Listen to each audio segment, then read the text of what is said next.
London. Here's what's coming up on tonight's Dementia Special. As the numbers of people with dementia grow, we ask, is our care system fit for purpose? I don't know why they put such a low price on care. To me, care should be a high price. We investigate why thousands of people living with dementia aren't being diagnosed. She crashed the car a couple of times, we got lost in the car, we couldn't find where she parked the car. So that's when we knew that things were a bit more serious, really. And how life can be rewarding in spite of dementia. He's so happy. I can see his face.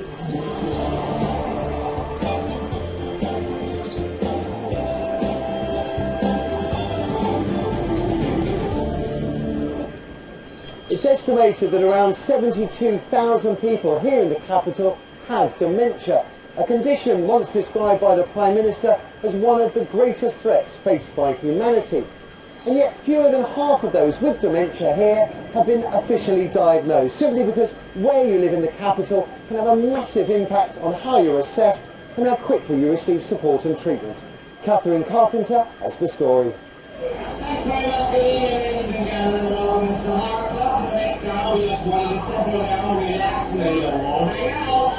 Touring with his drag act, John Wright enjoyed an exotic lifestyle, partying with the rich and famous and travelling the world. Adored it. It was my life. It was my life. Entertaining. I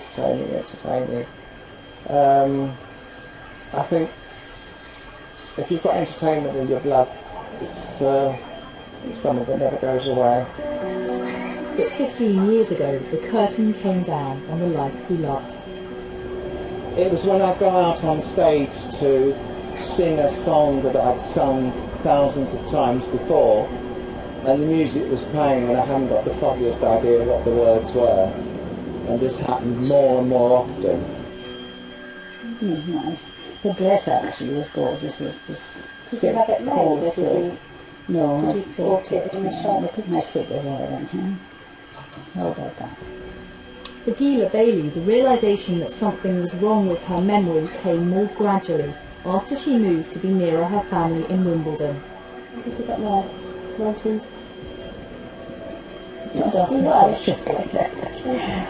61. 61.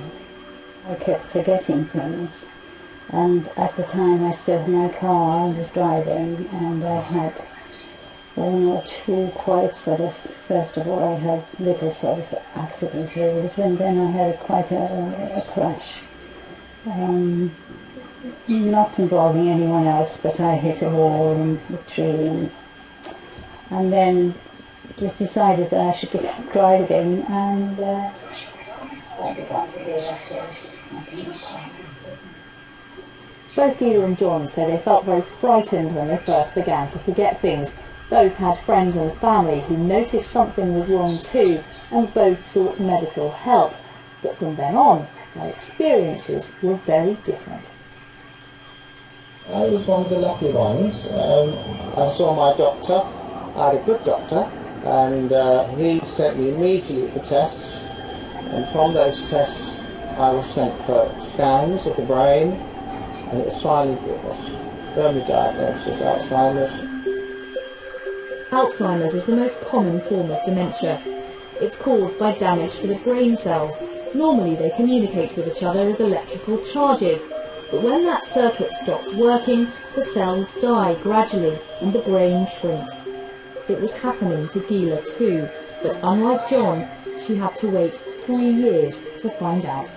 She'd get lost on the bus coming to us, or turn up unexpectedly, which was lovely, but you know, like, oh, hi Mum, we weren't expecting you today.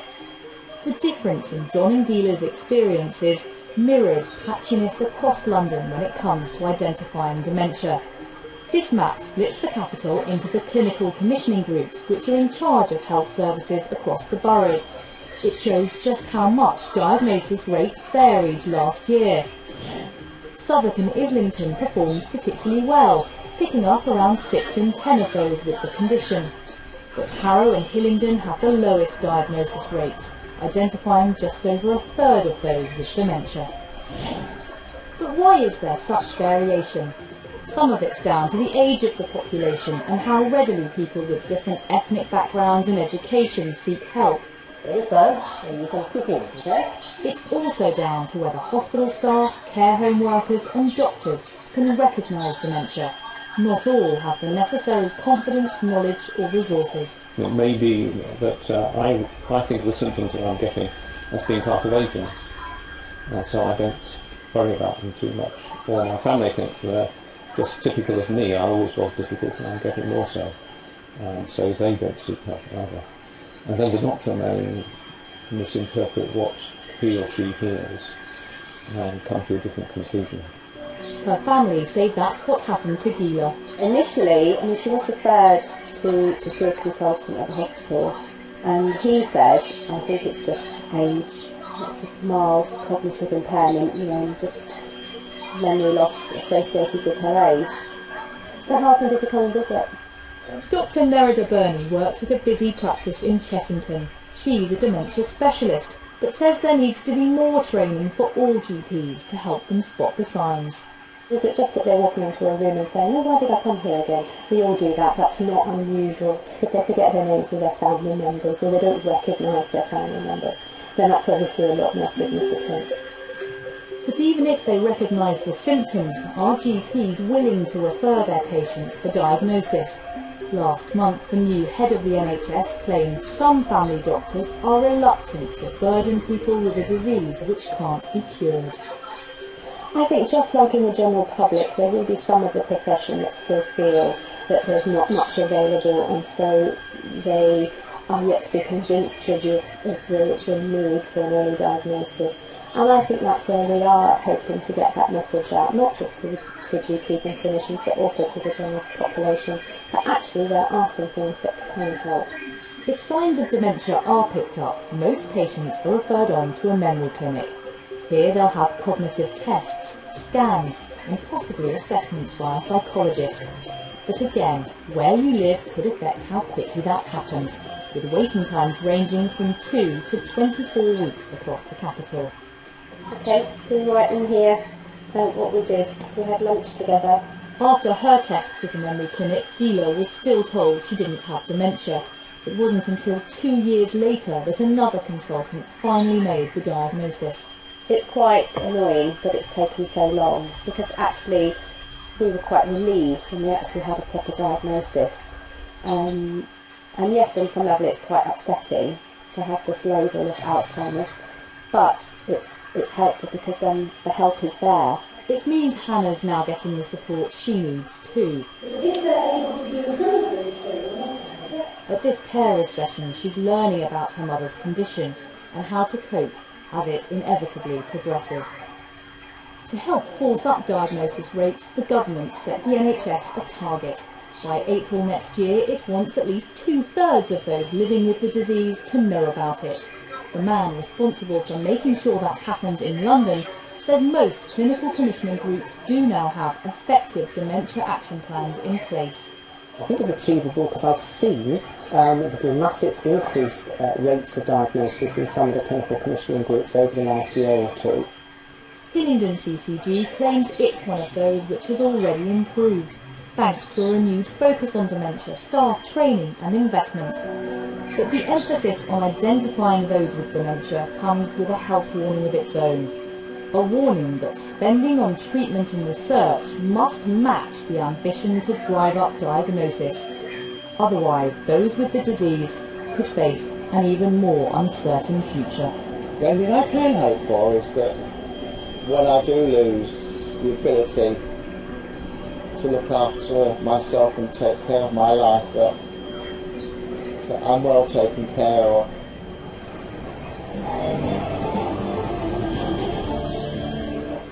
Katharine Carpenter reporting there. And it was encouraging to hear the Mayor last week call for the creation of an International Dementia Research Institute here in the capital to speed up progress in treating this illness. Now then, still to come on tonight's show. 3 times a day ahead of breakfast, lunch and dinner, the Ode starts releasing a food fragrance. It helps people to revive their appetites if they're not feeling as interested in food anymore. For those of us unlucky enough to be diagnosed with dementia, receiving good quality care is a top priority. The government has declared war on the condition, pledging to improve the lot of both sufferers and their families. But an investigation by one of its own watchdogs has raised serious concerns about the quality of care being offered to people with dementia in some homes and hospitals. Sally Magnusson, whose own mother had dementia, reports. The former Orchid View care home in West Sussex. 19 elderly residents, many with dementia, had unexplained deaths here. An inquest was told that the home was mismanaged, understaffed and riddled with institutionalised abuse. It was closed in 2011. The ownership and name of the home have since changed. This scandal and others have left people with dementia and their families asking where can they turn to for guidance. What is good dementia care and how do you get it? My mother was ill with dementia for many years. With the help of carers, my two sisters and I managed to look after her at home until the end of her life. It was something we wanted to do and it wasn't easy. But for lots of people and for many reasons that just isn't possible. Good residential care for people with dementia is out there, but finding the right home and funding it, that's a minefield. One that Doris Kirk's daughters are trying to pick their way through right now. It was a golden wedding. Remember you and Dad cutting the cake? No. Doris was diagnosed with dementia a year ago. She insisted on moving to a smaller bungalow, and she'd only been in there just a matter of a couple of weeks, and started going walkabouts. They didn't know where she was, what hospital she was in, and it was then that dementia was diagnosed. Eventually Pam realised her mum couldn't manage living on her own. We were going down all day, every day, and then we'd no sooner get home, she'd be phoning us to come back down again because she was lonely, very, very lonely. And I had to call the doctor because I just couldn't cope with it anymore. Luckily, the sisters found a place for their mum in a specialist council-run home, but they've now had devastating news. Devon County Council wants to close Doris's home along with 19 others. The authority says it can no longer afford to run them. The sisters are now trying to find another place for their mum. This is us coming into Wales. This private home is just down the road. This is Pam, Alison and Tricia come to view the home for their mum. But the residents are free to come and go, and that's an issue. One of her problems is wandering. Right, that would be one of my concerns. To lock up just for one person would be unfair on the other residents. Even if Manor Lodge was completely suitable, could Doris afford it? Social services help pay her current fees. Manor Lodge is more expensive. We don't cost on care, we just cost on the size and the location of the bedroom. I can give you a variety. It starts from £5.50 up to £6.90 per week. To stay here, Doris would need an even bigger top-up from the council, and Pam's not sure she'd get it. The gap between what councils will pay and what private homes charge is widening. There's been a 5% cut in funding in the last 3 years. The owner of Manor Lodge says she couldn't run her home her way on what the local authority pays. We couldn't give the quality that we do, the quality of food, the quality of care, like I said, the staff, the training, we couldn't do that. I don't know why they put such a low price on care. To me, care should be a high price. Gina says she invests in continuous training for her staff. The consequences of not having training are far more severe than if you have training, all the way through. So the consequences are long-term gain for us. Some care home owners do take training seriously. The fact is they don't have to. Specific dementia training for care workers is not compulsory, even though between 70 and 80% of people in care homes in England are thought to have some form of dementia. There's no compulsory training for carers who do home visits either. Zoe Perkin runs a staffing agency. You do not have to put your carers through a dementia training of any kind, just the basic. So you're saying that vast numbers of people caring for people with dementia at home and in care homes don't have any training in dementia at all? That's right. And what do you think about that? It's wrong. It's just unbelievable. Because they don't have an understanding of what it could be. You could end up abusing them, not knowing that you are abusing them. There are nearly 2 million people working in non-NHS care. Around 40% have no qualifications at all. The government's promised to bring in compulsory basic training. In the meantime, anyone can get themselves apparently qualified in dementia care. An inside-out researcher obtained these dementia awareness qualifications in just a few hours by taking this online course. It's accredited by a recognised body. Trouble is, nobody's checking who's actually doing the course. I certainly didn't. The industry regulator, the Care Quality Commission, doesn't check the quality of dementia training, but it says that's going to change. We will be absolutely looking at the training that staff are receiving and the impact that that training is having on the way that care is being delivered. Because there's some training that's provided which actually just means that people are sat in front of computers and going through an e-learning course, and frankly it's not as good as it could be. And nor, it seems, is the overall quality of care. The CQC has just done its first inspection focusing on dementia. Shockingly, poor or variable standards were found in 9 out of 10 of the homes and hospitals visited. Some staff didn't even recognise when people with dementia were in pain.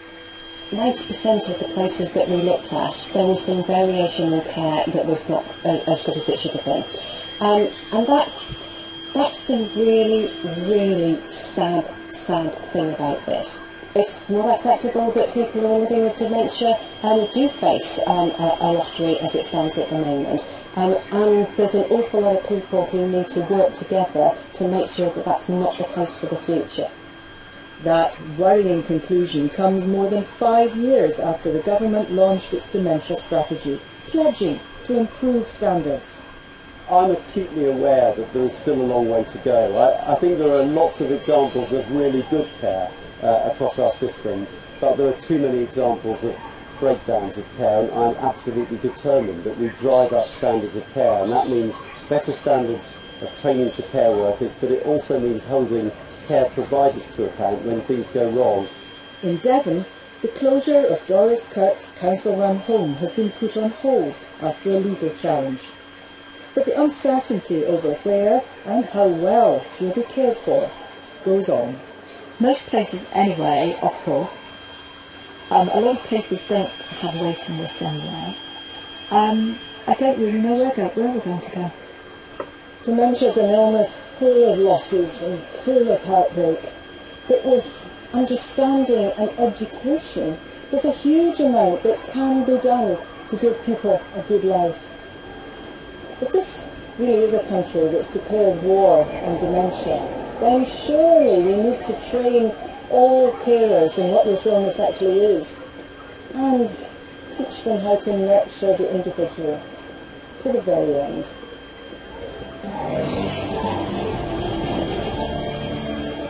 With no known cure, dementia can cause tremendous suffering for both patients and their loved ones. But there are things people can do to keep some of the symptoms at bay, as a report by a London-based care provider recently highlighted. Joanne Good went to find out more. I didn't know which way to turn.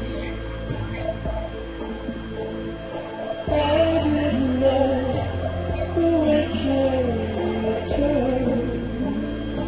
Given the choice between being miserable and being happy, who wouldn't choose happiness? And that includes those suffering from dementia. The good news is that there are now some serious moves being made to turn the tide away from just focusing on the day-to-day misery of both sufferers and carers. This year's slogan is, "A good life with dementia." This idea is simple. You don't keep reflecting on what you can't remember or what you can't do, but celebrate what you can do and develop the positives. This music and dance class in the East End is a perfect example.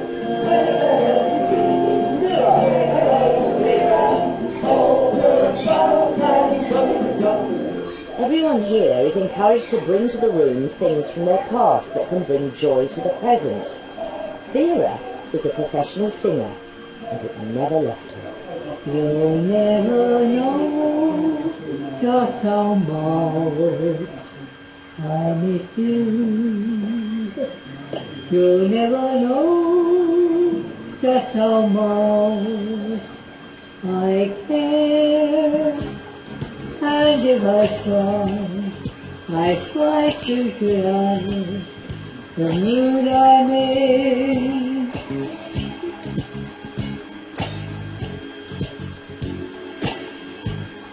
You were dancing, lifting your legs in the air. That's cool, though. Your foot movement with the ball, you used to play football. Yes, I used to, yeah. Does it all come back to you when you're here? Oh yes, yes. As soon as I see the ball, I want to play the ball. Bet. He's so happy. I can see his face. Sometimes even when there is song, we sing in the air. He was so indoors. What does it do for you? Well, it's an ultimate exercise for few hours, millions of people. Many therapy classes are coordinated by the charity Arts for Dementia, and they've seen very successful results already in Europe.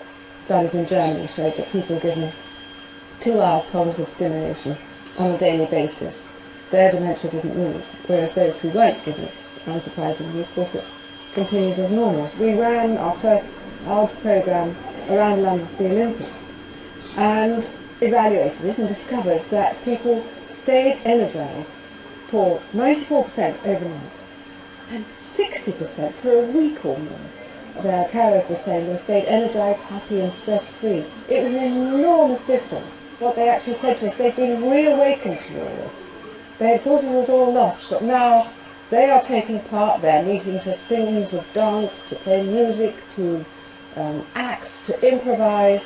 Retired photojournalist Margaret Ray has early stage Alzheimer's, and with the help of her daughter Gabriella has attended many classes. I used to be,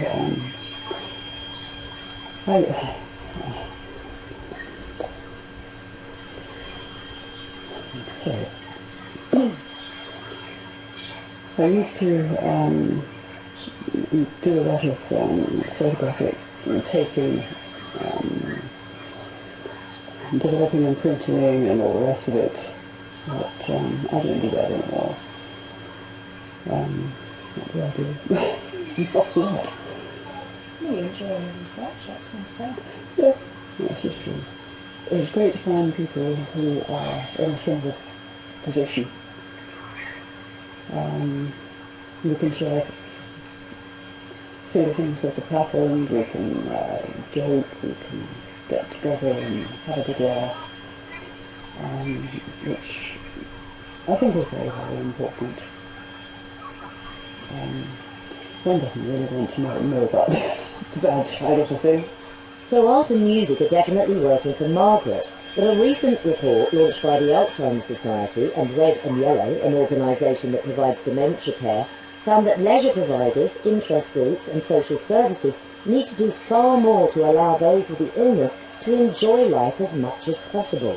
Our research showed that, especially in the earlier and middle stages, there are plenty of things that can happen that can make people happy. And being able to watch the sunset, being able to see the autumn leaves turn in colour, all too often we shut people with dementia away. We need to look at people with dementia beyond just the label and the condition, and look at them in the whole. And so the stigma needs to be overcome, and that's something we can all do, whether or not we are a doctor or a nurse or a bus driver or someone serving someone a cup of tea. It's about changing attitudes. We forget to enable them to participate in the things that make the rest of us happy. Day-to-day activities like trips to the shops often prove impossible, but the Alzheimer's Society has come up with an initiative to help overcome this. The Dementia Friends scheme means that we can all be trained to spot and help a confused sufferer. Many high street shops have already trained their staff. We have 80,000 staff who are now Dementia Friends, and within the store alone in Marble Arch we have 600 staff that are signed up to be Dementia Friends. We're trying to make all our colleagues more aware of people living with dementia, so they may come in store, look a little bit confused, mirrors and bright lights scare or cause them confusion. Also with cash at the tills, they forget their PIN numbers.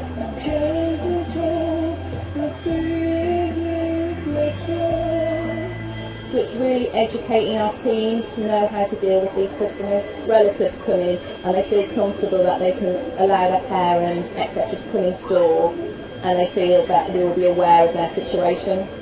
This all sounds like great news, but what about when the illness has progressed so far that your loved one forgets or even refuses to eat? Well, help is at hand there too, and it involves the ode, a sort of perfumed clock.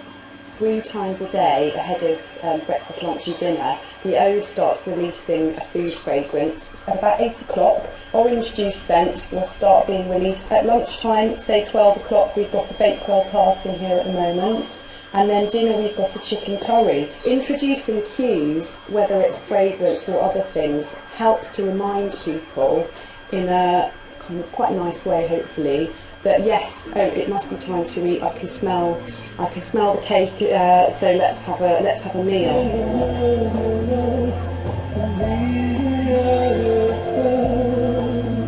We did quite a lot of testing in care homes, and we did some work with about 30 families, and we had the ode in for 12 weeks. And over that period, half of the participants put on 2 kilos. It helps people to revive their appetites if they're not feeling as interested in food anymore. Of course, living with dementia is never easy, and with more of us predicted to suffer from it every year, new ideas like these, designed to help us live a better life with dementia, are becoming more important and hopefully more widely available.